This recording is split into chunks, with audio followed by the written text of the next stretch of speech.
Hey guys, today on the podcast, we are going to be talking all about how to measure in e-com, what to measure, where AI fits in, how to actually use AI, where AI can be good. And we're going to be talking about a really interesting concept that Scott talked to me about before. Let's dive into it. Scott Desgrosseilliers, I'm hoping that I got that right. Did I get that right? Linguist here. Yeah, very good. I just basically like deleted a bunch of letters from your name and just kind of went with that. So Scott, welcome to Secrets to Scaling Your E-commerce Brand. I can't believe in like 7 years you've never been on this pod before. I know. I mean, I got lazy on podcasts, but now I'm all excited with what's been going on. So I said I got to get out there, and so you were right at the top of the list. So I'm glad to be on. You know, being on external podcast, I just got to say for people who are listening to this, I think probably 30-40% of our audience is not brands, right? It's agencies and SaaS people out there. Just know this is the cheat code, right? Like going on good podcasts. I do the same thing. I try and go on one different pod every single week. And when we look at Social Commerce Club at the brands that are coming in, I would say 75% say from somebody else's podcast that they found out about us. So just throwing it out there, guys. It is like, it's incredible. If you understand how to come and bring value in a conversation, you got to figure that out. Well, yeah. I mean, I'm an attribution company and we like data to prove the trail, but there's no denying podcasts work and they're the elusive, unclickable content, but yeah, and we're not, unfortunately, we're not going to talk about podcast attribution on e-com, though. I mean, that is a conversation I would just love to get into. When I see like AG1 and Momentous and like some of those bigger companies and the amount of money that they must spend on these podcasts, it is wild. Do you guys have any measurement as far as that's concerned? No, because listening measurement, you can't get the raw data. If you had the raw data, we could get listener IP, we could do anything with it, but getting that. I was listening to a podcast the other day. This is hilarious with my wife. And I think it was either a Modern Wisdom or Diary of a CEO podcast. And my wife was like, we like listened through the ads. She's like, you own every single one of these products. And the only one that you don't own right now is 8 Sleep. And you've been bugging me about getting an 8 Sleep. And I'm like, it works. It just works. I get into AG1 from Rich Roll's podcast. Oh yeah. Yeah. Great. I mean, AG1 is just everywhere in the podcast world. So I'd love it. I've actually tried to have them on the pod before, one of their marketing execs, because I want to know about their strategy. But anyway, let's get back into what we're talking about today. Scott, for people who don't know anything about you or anything about Wicked Reports, I mean, dude, you're an OG in the space. Like it's like you and Ezra Firestone, for some reason, I kind of put together in my head. I don't know why, but you're an OG in the space. Tell us a little bit about who you are and what you do. Sure. Founder and CEO of Wicked Reports, a marketing attribution platform, specializes in e-commerce. Our sweet spot is brands 3 to 30 million in revenue. We certainly have ones smaller and ones much bigger, but that's like our sweet spot of what we. Why 3? Where's that? Have you found an inflection point around 3? 1 to 3, we certainly can have success if they got momentum and they're spending big. Because sometimes you can get to 3 to 5 million just on some viral moment or on some non-paid advertising channel. Once you get to 3 or so, you need to start having paid and you need to be serious about it. And that's when our data really sings for those people. And they have that size team tends to have a marketing team of a couple people. And then that means they can, handle an attribution tool and get the value from it. Scott, I need to tell you that I hate the term attribution so much over the years. So I know you and I don't really know each other super well. So I owned a bunch of brands over the years, 7 of them. It's actually 9, but I always say 7 for some reason. But seven like substantial size brands. And I made so many bad decisions post iOS 14.5 in advertising because I would always stay like really close, even though we had like teams and stuff. I would always stay really close to paid. And I would always make such bad decisions based on triple whale data. So many times where I was like, I just need to ignore the MTA data, like multi-touch attribution stuff. I'm like, it just isn't helping me make good decisions because lots of times, and I don't even know what you're going to say back to this. I'm just letting you know like my thoughts and feelings around all of this. If I were to use MTA data on Triple Whale, and I'm not slagging Triple Whale, I had Max on the show a little while ago. Love those guys over there, and I think they're doing some super cool things with agentic things in the space and awesome. But if I were to make my decisions based on that, I would continually pour money into PMAX because it tells me all the time that PMAX is just crushing, and it's like, Well, everyone knows PMAX is not crushing from a top of funnel standpoint. Like there's no, like, you can't continually pour money in there and it's going to somehow deliver for you. So I think those are the harder lessons that I feel like I've learned with specifically with multi-touch attribution over the years. Tell me why I'm wrong, Scott. There's two things to that. First of all, think of attribution as it should be called also maybe marketing scoreboard. It should have been a better name for the field. Now, what's a sport you play or that you like?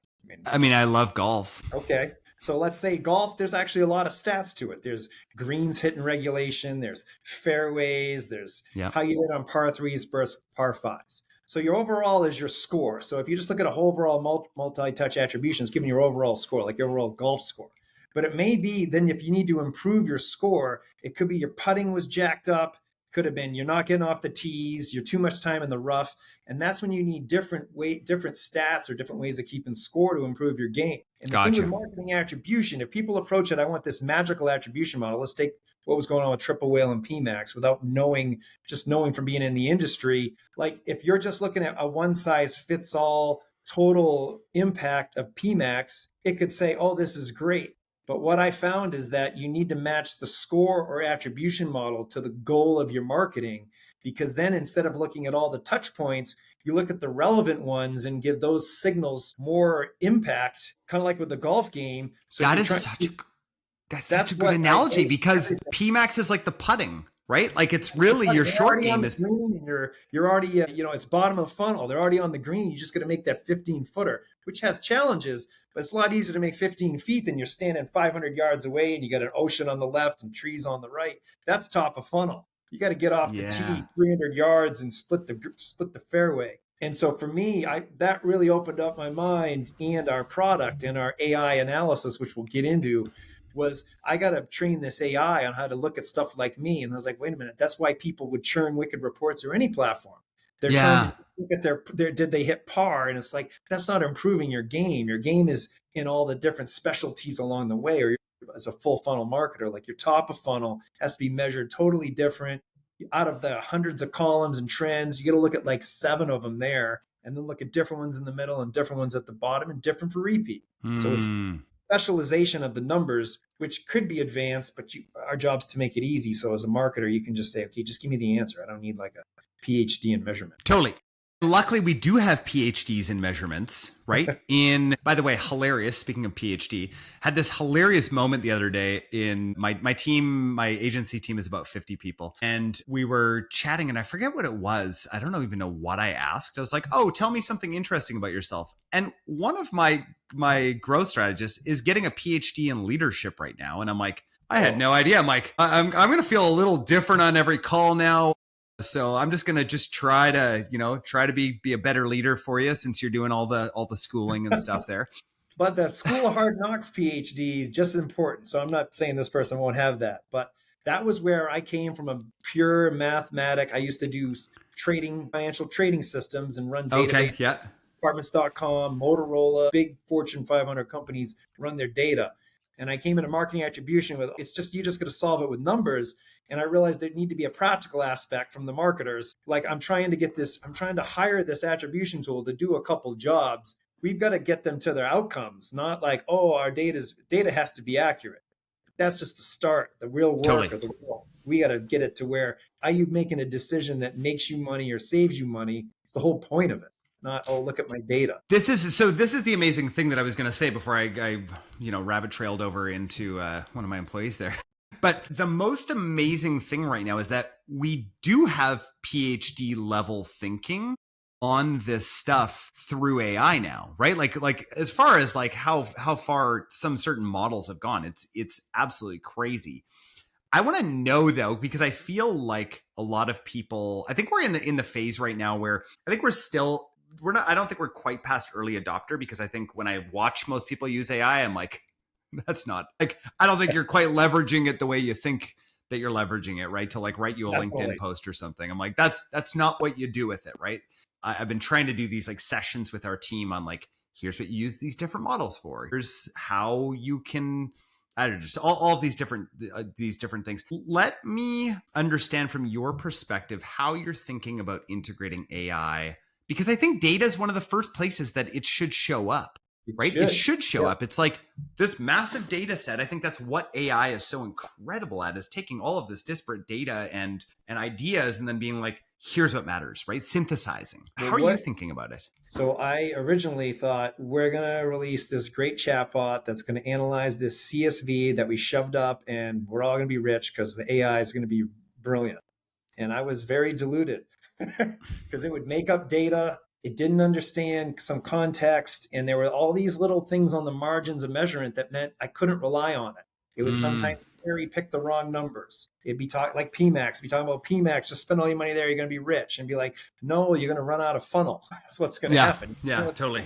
It didn't understand the nuances, particularly of full funnel marketing. So then I thought, oh, I'll give it a few good prompts and I'll be fine. And this was like almost a year ago. And it took us, that last 20% took us close to a year to get, in our minds, perfected to where we now are rolling it out to everyone starting in August, where the AI is better than I can do. Finally. But can you explain your framework? You talked to me before about this sort of like 5-stage framework of like how you solved this. Do you mind walking through that, or like what to think about? Because that's what ended up leading us down. So the AI, I came up with this 5 forces framework that I've been intuitively doing for years because I could get on a call and wow anyone with the data. But then when they went off to do it, then they had less successful results. That always just nodded.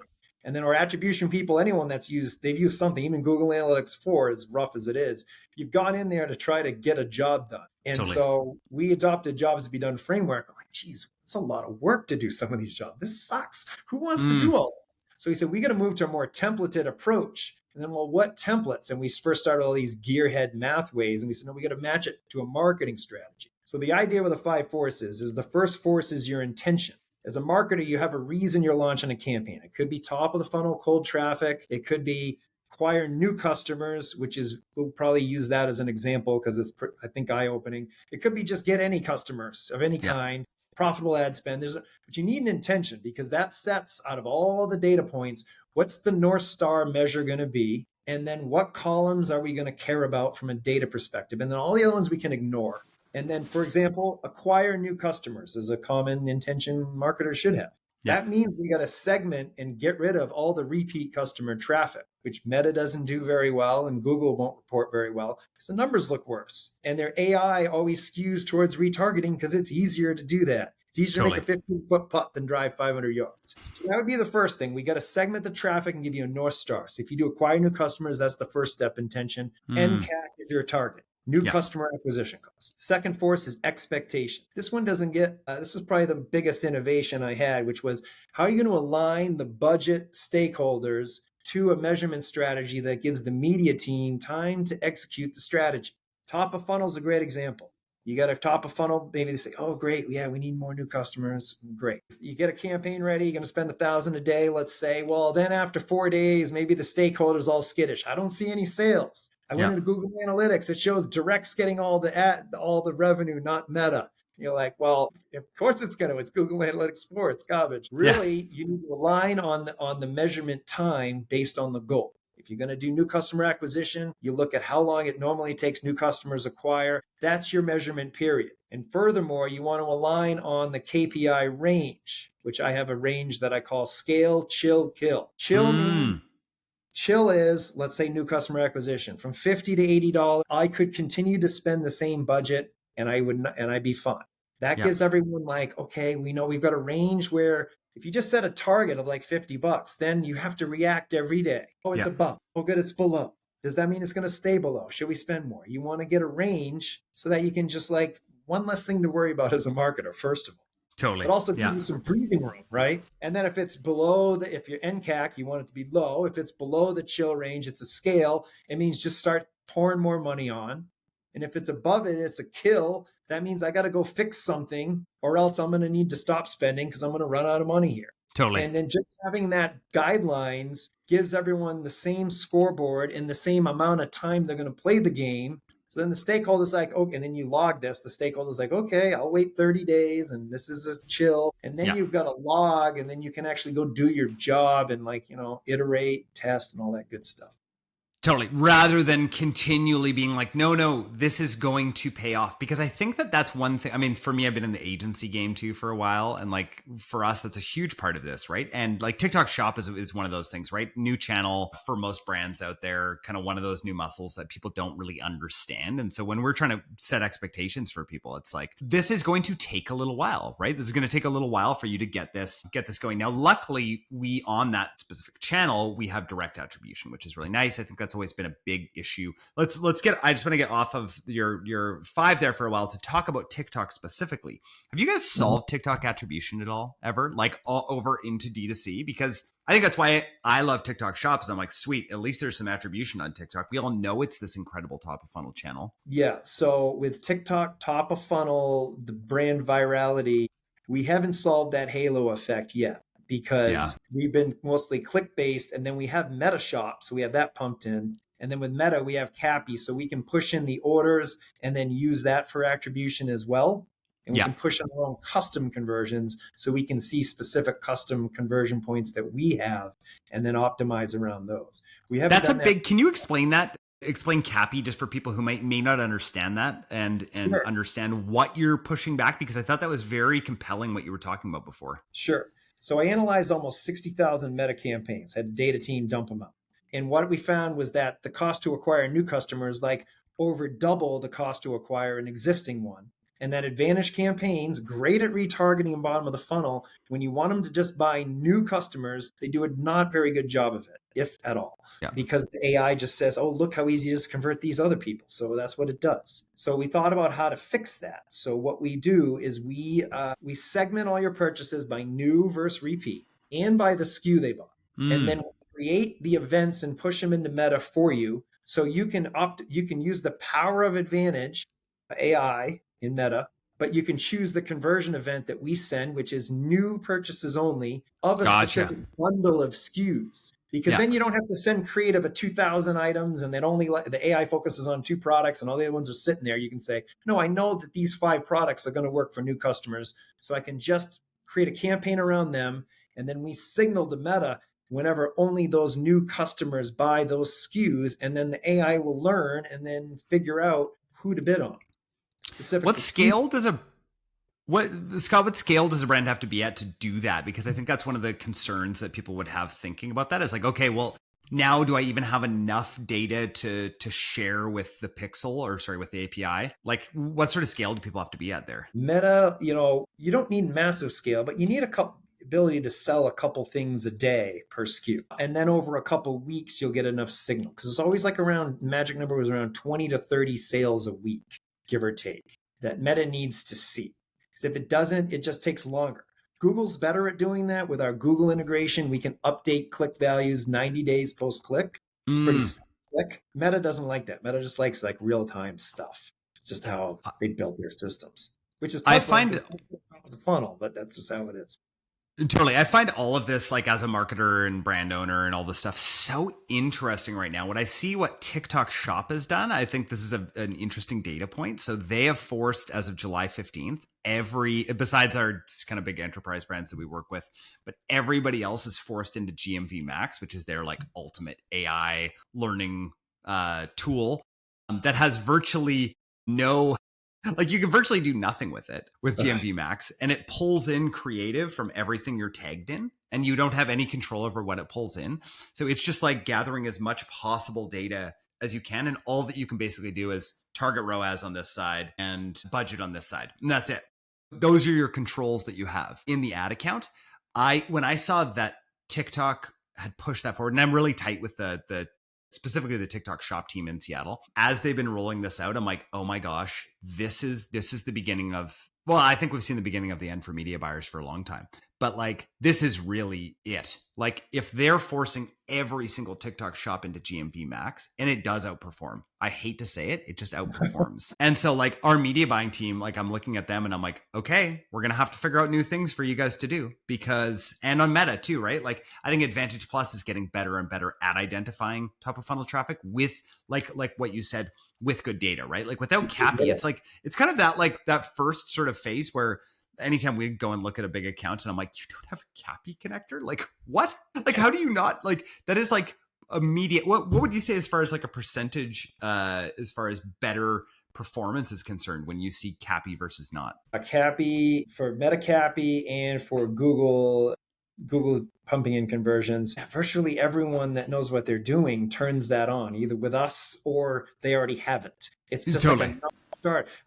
With our Google thing, it's an 11% average more ROAS you get from turning on the Google version of CAPI. Meta is similar. And it's just like wild. Better data is going to get better results. Who doesn't want 10% lift? Like you got to do it. And then with this, so it's just like table stakes becoming. You got to set one up. I mean, it's now very easy to set it up. The basic. Now it's more if you want to go advanced signal. Yeah. Your advanced signaling can get you that can be your edge. Totally. I mean, for the brands listening to this, the majority are probably spending, 50, 100K plus a month. Like, just think about this, guys. Some of these small levers, I try and get my team, and actually people on this podcast too, I try to get them to understand where the leverage piece is on all of this stuff, right? Like, if you can get your $100,000 or lots of you are spending millions of dollars a month to work 11% better, that is massive leverage, everyone. That is the leverage piece, right? So that's where we're knowing where AI is not good enough is becoming. So now everyone's like, oh, good, algorithm's going to do everything for me, which it's not yet. I mean, maybe 2 years from now it will, but it's not yet. You got to look at, like in Google, it's going to be, it ignores certain search words because a couple start converting early and then the other ones don't get any budget. Yeah. Same with Meta. It starts like jamming all the budget to stuff that converts the first 2 days, which sometimes is right, sometimes it isn't. And then some great ideas or great SKUs you might have are just getting no spend. And so you got to peel those out, put them in their own campaigns, throw up creative just related to that SKU, then signal, set up your CAPI signal, right? And then it has a chance to sing. But if you don't orchestrate that correctly, you're gonna be leaving money on the table, which no one. And then you're gonna be like, where are all the new customers? Why do I not have new customers? Meta says it's still converting great. And like, I don't know, I feel like I've seen this play out. Product, no one's buying it. Why? We put it in this ad spend and it's like it's all funneling to one ad set that only likes like a supplement. And it's all the old people and it's all the joint supplements. So it's not your protein powder that's selling because you didn't realize that Meta funneled everything. You set up a bid strategy where Meta can pick where the money goes,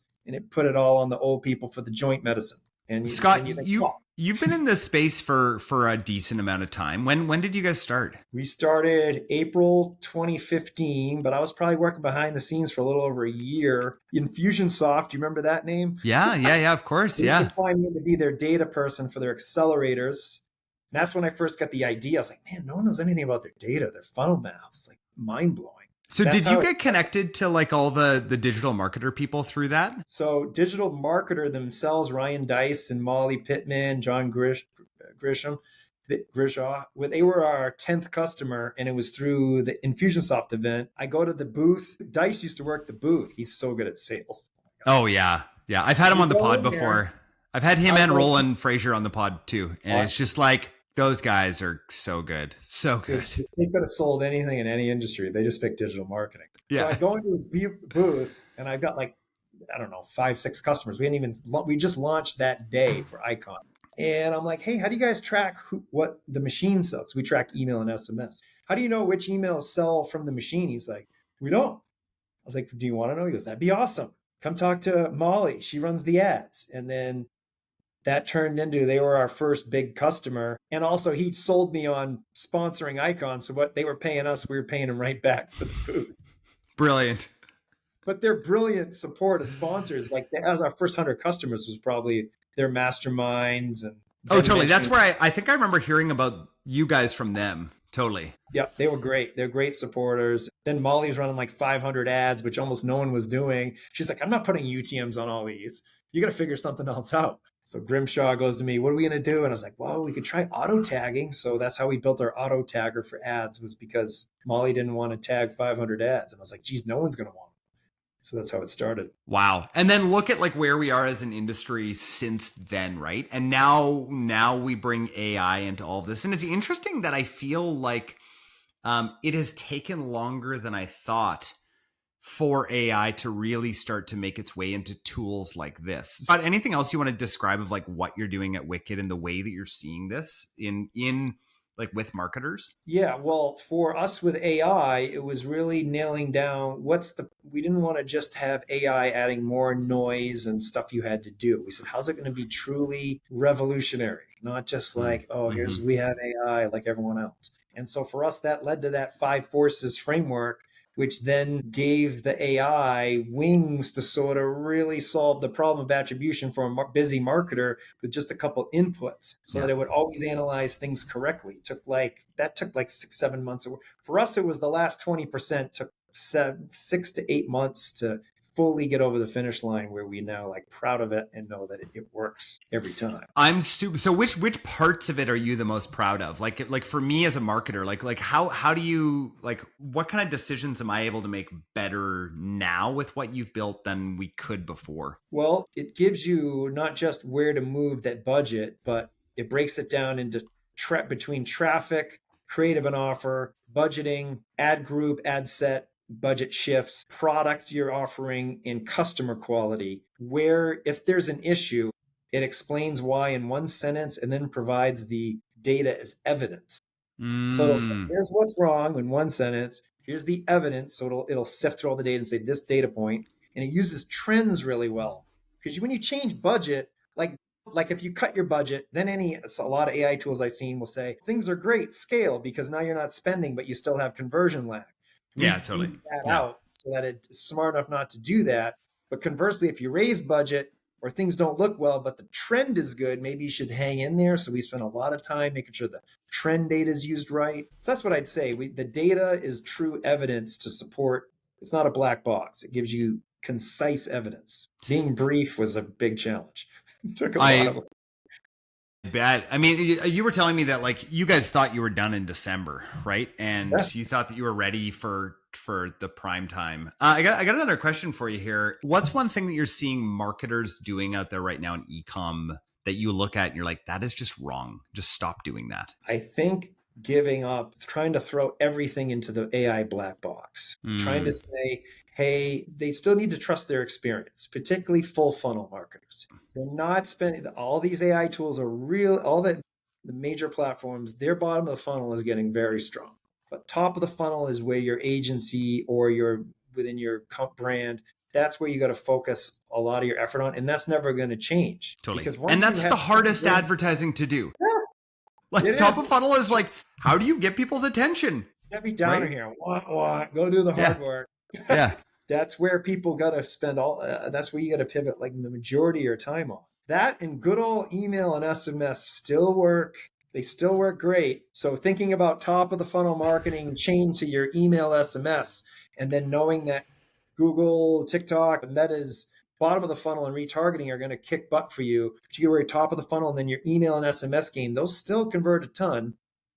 And you still got to, you got to have a good one though. You can't just have some beautiful email and then maybe no one buys. You got to really hang in on optimizing there, I feel. It's funny how I think a lot of people in ecom kind of forget about the basics, right? Like I committed this year to having my Thursdays. I do brand consulting, brand and SaaS founder consulting, just because I love it. I love to like get in the weeds and like, okay, I'm going to help advise you. And so I've worked with a few smaller brands this year that it's just not possible for them to work with our agency, right? With the kind of the size that we are now. And we were going along and one brand was growing. They were growing like 30% year over year.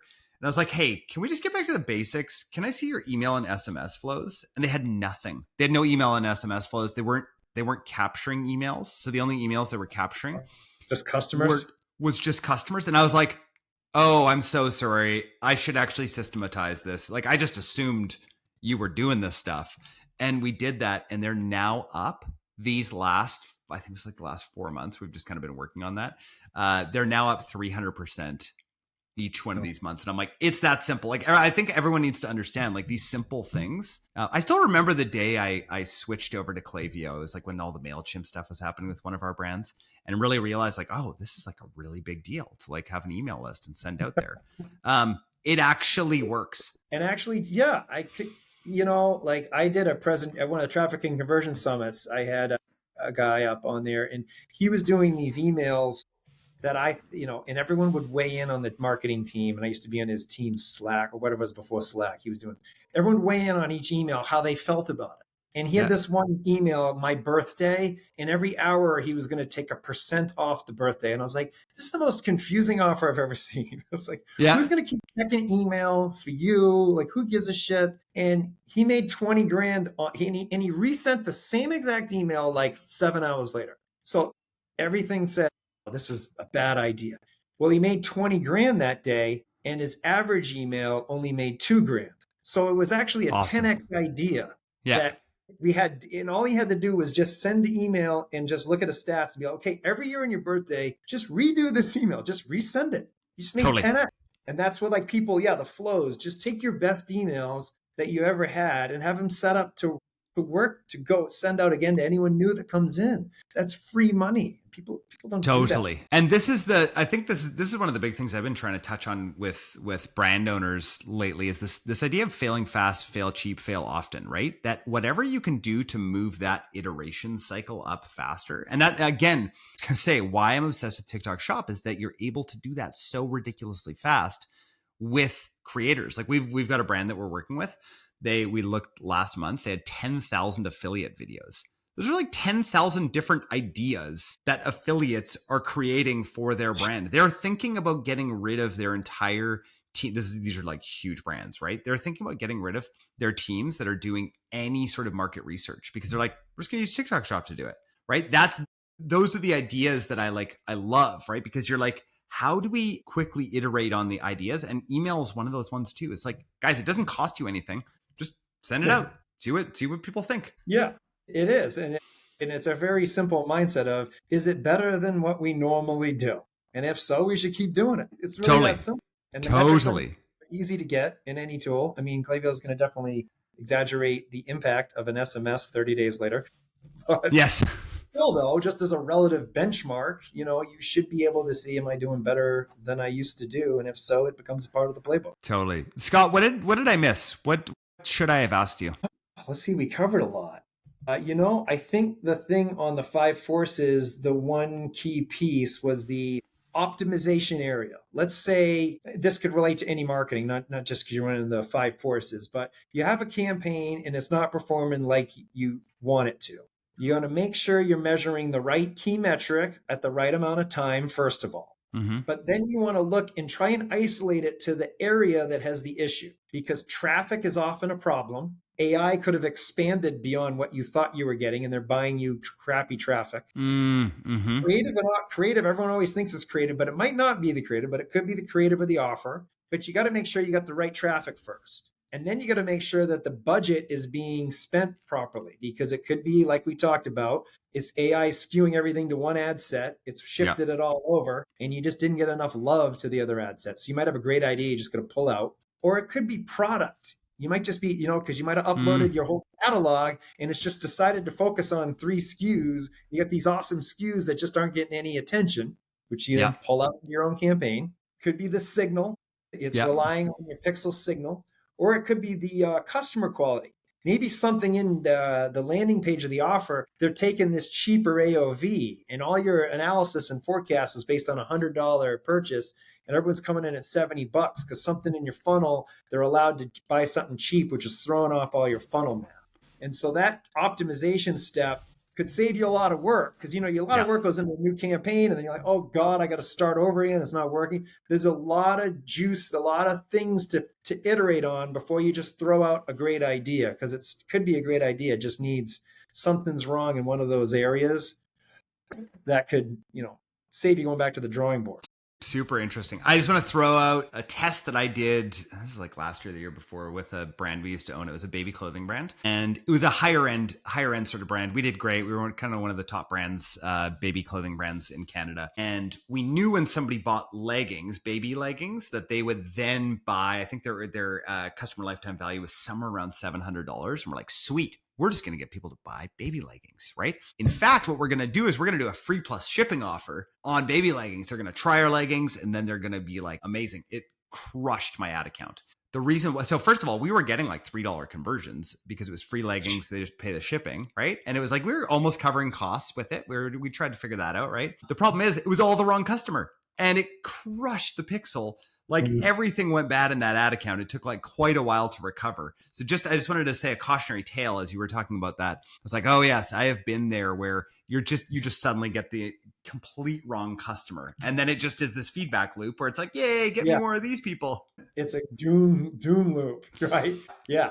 So there's ways to fix that though. We touched on them. It's more advanced, but you just got to send only pristine signal related to the exact customer you want.